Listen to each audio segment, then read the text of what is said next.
इसमें बोला गया है कि पहले मन का बंधन काटना चाहिए। आप शरीर का बंधन काटने की तो बहुत अकड़, बहुत जल्दी करते हो, वो भी करनी है, ऐसा नहीं कि शरीर से बंधे रहो, लेकिन पहले मन का बंधन काटो। जब आपके मन के बंधन कटेंगे तो मन के साथ साथ तन के भी बंधन कटेंगे। हमारा तन बंधन में आता ही तब है जब हमारे मन में बंधन होता है। जिस दिन आपका मन नहीं करेगा ना सत्संग में आने का, तो आप नहीं आओगे, तो तन के ऊपर तो मन में कब्जा करके रखा हुआ है ना, जैसा मन बोलता है वैसे ही आपका तन करता है, वो तो हुक्म का गुलाम है। तो मन के बंधन कट गए कि मेरे ऊपर कोई बंधन नहीं है, तो शरीर पे भी कोई बंधन नहीं है। और देह के बंधन जो हमको प्रतीत होते हैं वो भी मन के कारण से ही होते हैं। मन जिस जीत लिया मान जगत विच पाया। तो पहले मन के बंधन काटो कि मन से तुम कहीं भी बंधे हुए नहीं हो, मन से आजाद हो। वरना मन में मोह, ममता, आसक्तियां, राग, द्वेष, बहुत कुछ है मन के अंदर। ये सब रस्सियां हैं जो कि हमको बंधन में बांधे हुए हैं। तो बोला है गीता भगवान ने कि पहले मन का बंधन काटना चाहिए। राग, द्वेष, इच्छाएं निकलनी चाहिए, तुम्हारे मन में ही पड़ी हैं। राग और द्वेष और इच्छाएं सब मन में ही तो होती है। मेरे मन में ना ये इच्छा है, मेरा मन ना ये चाह रहा है, तो इच्छाएं तो आपके मन में ही है। और राग भी किसी से तो मन में ही है, अटकाव किसी के साथ, कोई अच्छा लग रहा है, मोह है उससे, आसक्ति है, नाम भले प्रेम का दे देते हैं, यह प्रेम है। लेकिन राग जो है, जगत के प्रति जो भी हमारा आकर्षण है वो राग होता है, और परमात्मा के प्रति जो आकर्षण होता है वो अनुराग होता है, कि हम भगवान के प्रति हमारा मन आसक्त हो गया, उस तरफ हमारा मन अटक गया जाके। तो राग हमारे अंदर में जो है ये आपको जन्म मरण के चक्कर में लेके आता है। और साथ में द्वेष, किसी से राग है, किसी से द्वेष है, कोई अच्छा लगता है, कोई नहीं अच्छा लगता है। द्वेष की भावना भी जो हमारे अंदर में होती है ये हमको बंधन में लाती है, जन्म मरण के बंधन में लाती है। इस जन्म में भी बंधन में रहते हो, उसी विचारों में अटके रहते हो, उन विचारों से छूट नहीं पाते। हमारे ख्यालों ने हमको बांध दिया, किसी के साथ राग है या द्वेष है, उस वजह से राग वाले विचार या द्वेष वाले विचार, हम उन विचारों से अपने को आजादी नहीं कर पाते, छुटकारा ही नहीं मिलता, हर समय वो आपको घेरे रहते हैं। तो ये बंधन ही तो है, और इसी की वजह से 84 लाख योनियों का बंधन मिलेगा। अभी गुरुजी के वाणी में चल रहा था कि किसी को भगवान ने पशु बनाया, किसी को पक्षी, किसी को मनुष्य, किसी को कुछ, लेकिन कर्मानुसार बनाया है। लेकिन तुम सब में ज्योत देखो, सबके अंदर में भगवत भाव में रहो, सबको भगवान करके देखो। तो पहले मन का बंधन कटना चाहिए, राग, द्वेष, इच्छाएं निकलनी चाहिए, तुम्हारे अंदर से निकल के खत्म हो जाए। ना राग रहे, ना द्वेष रहे, ना कोई इच्छा रहे। आत्मा का निश्चय होना चाहिए, मन में क्या बस जाए, राग द्वेष निकल जाए, इच्छाएं निकल जाए, और मन में रह जाए तो बस एक आत्मा का निश्चय, मैं ब्रह्म स्वरूप हूँ, मैं आत्मा हूँ, ये निश्चय ये रह जाए। और ये पक्का बोलने मात्र नहीं, ऐसे तो एक बंध ज्ञानी भी बोल देता है, लेकिन ब्रह्म ज्ञानी में और बंध ज्ञानी में अंतर होता है। ब्रह्म ज्ञानी क्या सोच के बोलता है, कौन से निश्चय से बात करता है, और बंध ज्ञानी क्या सोच के बोलता है, कौन से निश्चय से बात करता है। एक अपने को देह मान के भी बैठा है, देह की सारी फर्ज धर्म ड्यूटी भी निभा रहा है, मन भी उसका वहीं पे आ सकता है, लेकिन बोल रहा है कि मैं तो ब्रह्म हूँ, तो वो उसका केवल बोलना है। और ब्रह्म ज्ञानी बोल रहा है कि मैं ब्रह्म हूँ, वो अपने वास्तविक निश्चय से बोल रहा है, वो छूट के बैठा हुआ है, भले कार्य करता हुआ दिख रहा है, लेकिन आधी रात को भी अगर गुरु का बुलावा आए तो वो उठ के जा सकता है, वो छूटा हुआ।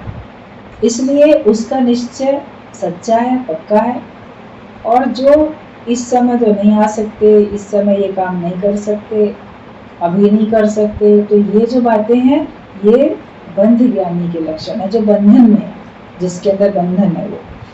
तो हमें राग द्वेष और इच्छाएं अपने मन से हटानी है, आत्मा का निश्चय हमारे अंदर होना चाहिए, फिर बाहर के बंधन अपने आप कटते रहेंगे। तुम केवल आत्मा में पक्के हो जाओ, बाकी सब काम अपने आप होंगे। आप लोगों ने महसूस किया होगा अभी तक जितने भी पत्र गीता भगवान के पढ़े जा रहे हैं, उसमें बस एक बात पक्की करानी है कि तुम आत्मा हो, देह तुम तीनों कालों में नहीं हो।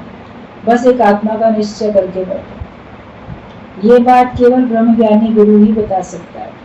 बाकी लोग तो आपको जगत पक्का कराएंगे, देह पक्की कराएंगे, संबंध पक्के कराएंगे, लेकिन गुरु तुमको इस देह से ऊपर उठा के तुमको आत्मा पक्की कराएगा कि बस तुम्हें एक ही काम करना है, तुम आत्मिक निश्चय में रहो, तुम केवल आत्मा में पक्के हो जाओ, तो बाकी सब काम अपने आप होते रहेंगे। मन के बंधन छूट गए तो तुम्हारे तन के बंधन अपने आप छूट जाएंगे।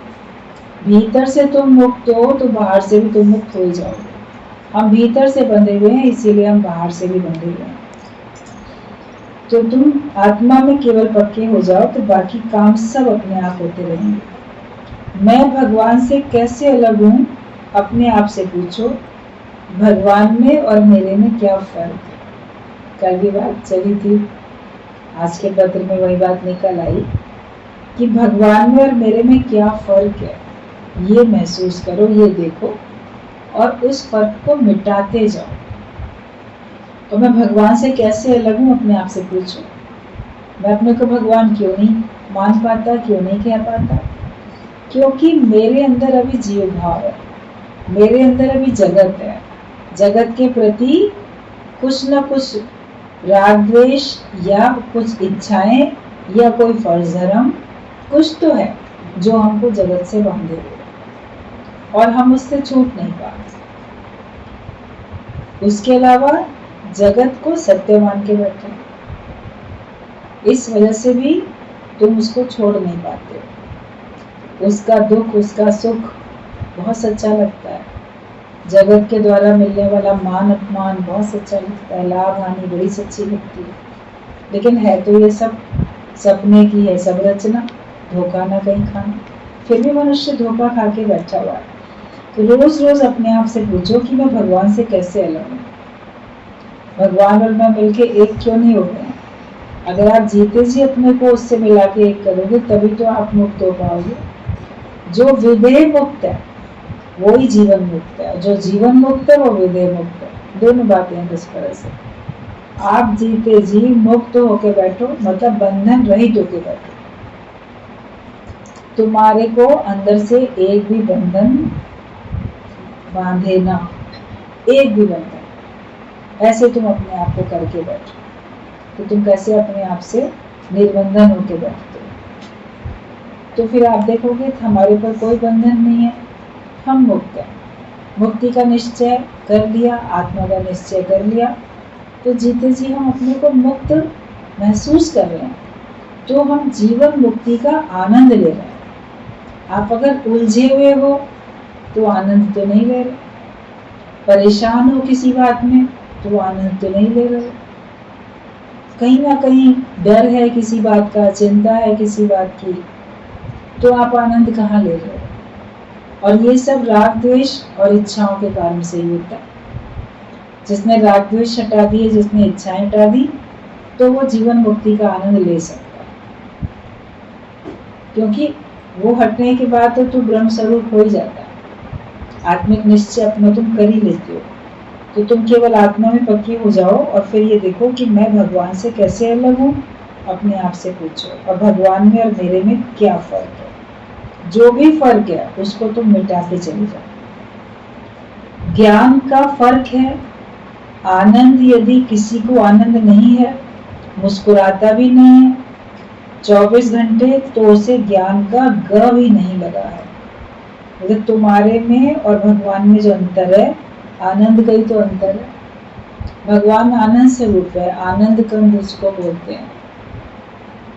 नंद के आनंद भयो, जय कन्हैया लाल की बोलते, नंद के आनंद भयो, मतलब नंद के घर में आनंद आ गया।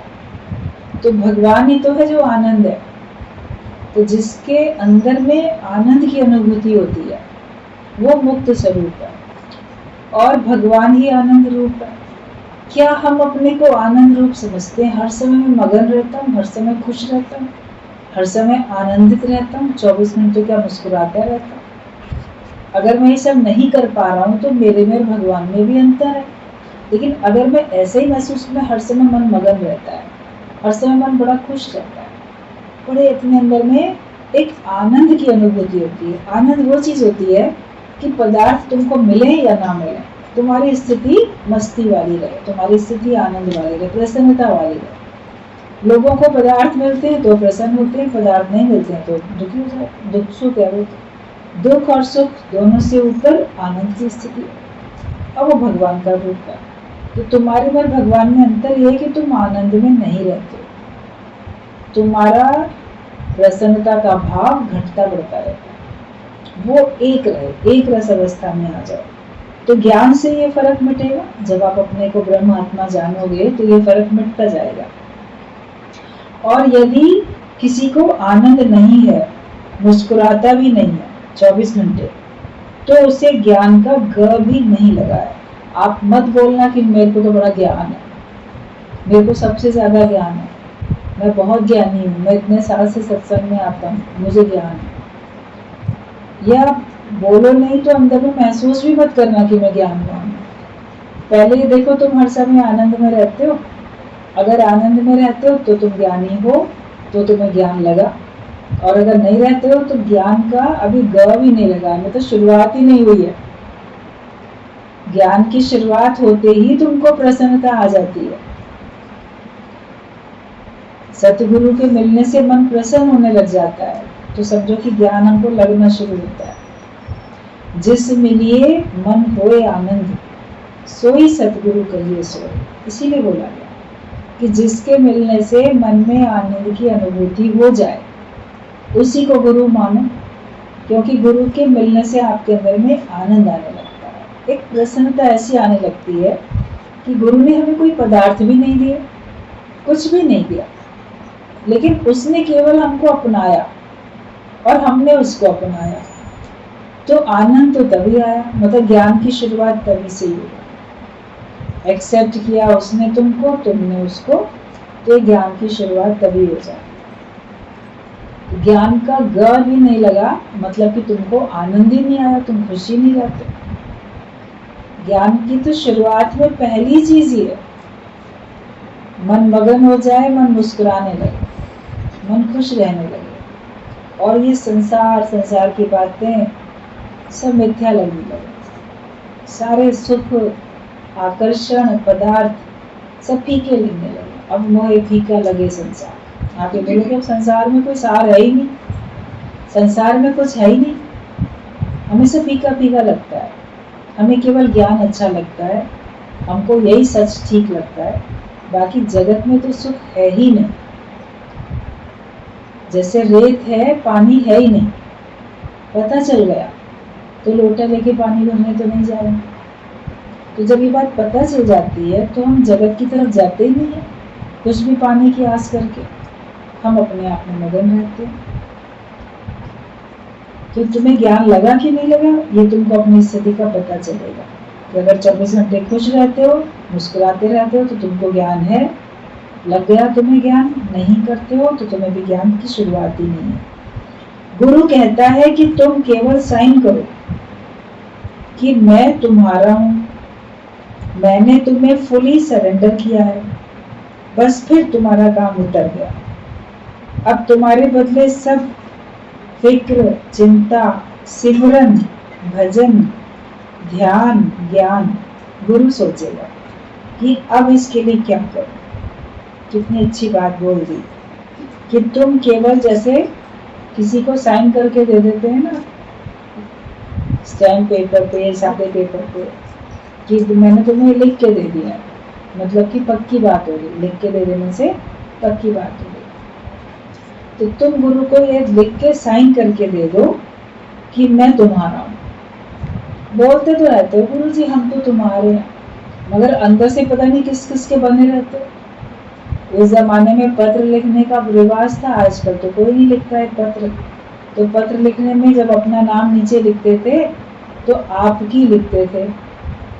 अगर अपने भाई को लिख रहे हो तो आपकी बहन, माता पिता को लिख रहे हो तो आपकी बेटी, अपने बच्चों को लिख रहे हो तो तुम्हारी माँ, पति को लिख रहे हो तो तुम्हारी पत्नी, जो भी आप लिखते थे तो आपकी शब्द लिखते थे ना, तुम्हारी, आपकी, ऐसे करके लिखते थे। तो गीता भगवान बोलते थे जब तुम पत्र में लिख रहे हो कि तुम्हारी, तो तुम उसकी हो तो हमारी कहाँ है। जब तुम केवल भगवान के बनो ना, फिर औरों को क्यों सब जगह कितने लोगों को लिखते रहते, तुम्हारी तुम्हारी तुम्हारी, तुम इसके भी हो, तुम उसके भी हो, तुम उसके भी हो। सहेलियों को लिख रहे हैं तो तुम्हारी, सबको ऐसे लिखे डाल दो। लेकिन जब तुम गुरु को लिख के दे दो कि मैं तुम्हारा, उसका हूं तो फिर मैं किसी और का नहीं। बिक गया वो जो, तो वो खरीदार नहीं हो सकता। आपने अपने को गुरु को सौंप दिया, लिख के दे दो, साइन करके दे दो कि मैं तुम्हारा हूं और मैंने तुम्हें फुली सरेंडर किया है, मतलब पूरा समर्पण किया, पूर्ण समर्पण पूरा ही कर दिया। तो उसके बाद फिर क्या बचा? अब हम टोटल तुम्हारे समर्पण में हैं, शरणागत हो गए टोटल। अब जो बिल्कुल शरणागत हो चुका, पूरा समर्पण कर चुका, तो फिर वो अपने लिए कुछ नहीं सोचेगा, उसके लिए फिर गुरु सोचता है, उसके लिए फिर भगवान सोचते हैं।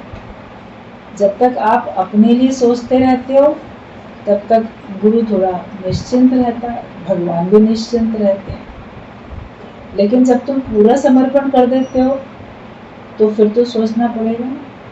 अभी कोई फुल टाइम आपके पास रहता है, मान लो सर्वेंट या कोई रिलेटिव, पूरा फुल टाइम आपके पास रहता है और वो केवल तुम्हारी सेवा में लगा हुआ, तो फिर उसके लिए तो तुम ही सोचोगे, अरे किसने चाय पी कि नहीं, खाना खाया कि नहीं, अच्छा आराम किया कि नहीं, बीमार है तो दवाई ली कि नहीं। और उसके लिए करते हुए जो फुल टाइम आपके पास रहता है तो आप ही को तो उसका करना, ध्यान रखना पड़ता है। तो जब हम पूर्ण समर्पण कर देंगे तो फिर तुम्हारा काम उतर गया, उसके बाद फिर तुम्हारा और कोई काम नहीं। तुम्हारा काम इतना ही है कि तुम अपने आप को पूरी तरह से भगवान के हवाले कर दो। जीवन की डोर कर दी, अब तो तेरे हवाले, बस तुम्हारे हवाले कर दिया, भगवान तुम जैसे चाहो वैसे चलाओ। तो अब तुम्हारे बदले सब फिक्र, जो भी फिक्र तुम करते हो, तुम्हारे बदले वो फिक्र भगवान करेंगे या गुरु करेंगे। चिंताएं भी, तुम्हें चिंता करने की जरूरत नहीं। जिस टॉपिक पे तुम चिंता कर रहे हो, तुम चिंता करनी छोड़ दो। तो मेरी चिंता हरि करे, मुझे ना चिंता को, तुम तो चिंता करनी छोड़ो। तो तुम्हारे बदले में फिर फिक्र भी भगवान करेगा, गुरु करेगा, चिंता भी भगवान करेगा, गुरु करेगा। तुम्हारे बदले में सिमरन भी, जो तुम भगवान को याद करते रहते हो ना, तो तुम्हारे बदले का सिमरन भगवान कर लेंगे, तुम्हारे बदले का सिमरन गुरु कर लेगा। तुम्हें मंत्र जपने की या माला फेरने की या उसको बैठ के अलग से याद करने की जरूरत नहीं है, तुम्हारे बदले में भगवान ही सिमरन करेंगे। क्योंकि सारे संसार का काम छूट गया तो सिमरन तो रह गया ना, अब वो भी करने की जरूरत नहीं है। तुम पूरा समर्पण कर दिया, जो पूरे टाइम 24 घंटे सेवा में लगा पड़ा है, उसको कब टाइम मिलेगा मनन करने का, सिमरन करने का? तो वो तुम्हारे बदले गुरु कर रहा है ना सिमरन। तुमको तो जैसा कहा जाए तुम वैसा करो। तो तुम्हारे बदले में सब फिक्र, चिंता, सिमरन और भजन, भजन भी गुरु करेगा तुम्हारे बदले में। जो ध्यान लगाना है, ध्यान, वो भी तुम्हारे बदले में गुरु लगा लेगा। फायदा तुम्हें पड़ता जाएगा और ध्यान वही लगाएगा। और ज्ञान, ज्ञान भी तुमको अपने जीवन में फिर लगाने की जरूरत नहीं है, जो तुमने पूरी तरह से फुली सरेंडर कर दिया, पूरा समर्पण कर दिया। उसके बाद अब तुम्हें कुछ करने की जरूरत नहीं। गोपियां पूरी तरीके से भगवान को समर्पित थी, ना वो सिमरन करें, ना वो ध्यान लगाएं, ना वो ज्ञान पक्का करने बैठे, ना वो फिक्र करें, ना चिंता करें। जगत की फिक्र चिंता भी नहीं करनी है और आध्यात्म के क्षेत्र में ज्ञान, ध्यान, सिमरन, भजन ये भी नहीं करना है, ये भी नहीं कर रहे हैं। वो केवल भगवान के ध्यान में मगन है। तो उनके बदले में भगवान सब कर रहे, भगवान ने तो उनको मुक्त कर दिया। वो केवल समर्पण करके भगवान के ध्यान में बैठी। बस उनके अंदर प्रेम ही प्रेम है परमात्मा के लिए। तो तुम्हारे बदले में जब तुमने समर्पण कर दिया है, फुली सरेंडर, तो तुम्हारे बदले में सब फिक्र, चिंता, सिमरन, भजन, ध्यान, ज्ञान गुरु सोचेगा कि अब इसके लिए क्या करूं।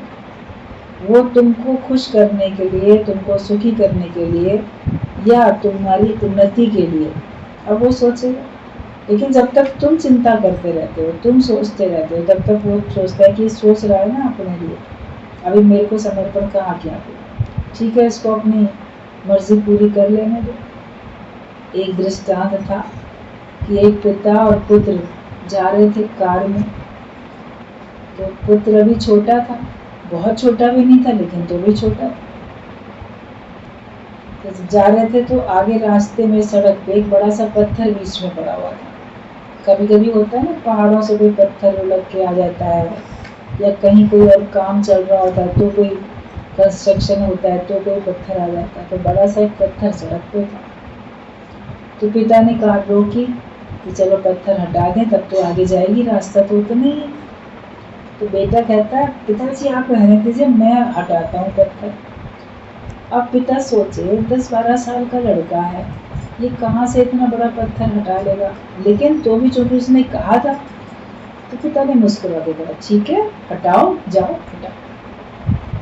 तो वो धक्का देने लगा, उस पत्थर को हटाने लगा, मगर उससे तो हटे ही ना, क्योंकि बच्चा तो छोटा था अभी, उतनी तो उसमें शक्ति नहीं थी, और उसका जो पत्थर था वो काफ़ी बड़ा और भारी था। बहुत देर जूझता रहा, कोशिश करता रहा। फिर उसने दी अपने पिता को आवाज़, पिताजी मैंने तो बहुत कोशिश कर ली, मैंने बहुत कोशिश कर ली, मैं नहीं हटा सका, आप आओ, आप मदद करोगे तो ही हटेगा। तो उसका पिता कार से बाहर निकला, बेटे से बोलता है बेटा अभी तक तुमने कोई कोशिश की ही नहीं थी, तुम कह रहे हो मैंने बहुत कोशिश कर ली, लेकिन तुमने कोई कोशिश की नहीं थी। अब किया तुमने कोशिश पहली बार, मतलब क्या मतलब तुमने यही कोशिश करनी थी कि मुझे आवाज़ देनी थी, तुमने अंत में मेरे को आवाज़ दी ना, तो अब तुमने सही कोशिश की कि तुमने मुझे बुलाया। उसके पहले जो तुम कोशिश कर रहे थे तुम्हारी कोशिश नहीं थी, वो व्यर्थ था। तो इसका सिद्धांत ये है कि हम अपने आप से परिस्थितियों से जूझते रहते हैं। अरे मैंने बहुत तिकड़म लगाई, युक्ति लगाई, मैंने बहुत मेहनत की, मैंने बहुत कोशिश की, मेरा काम नहीं बना, भगवान तुम बना दो।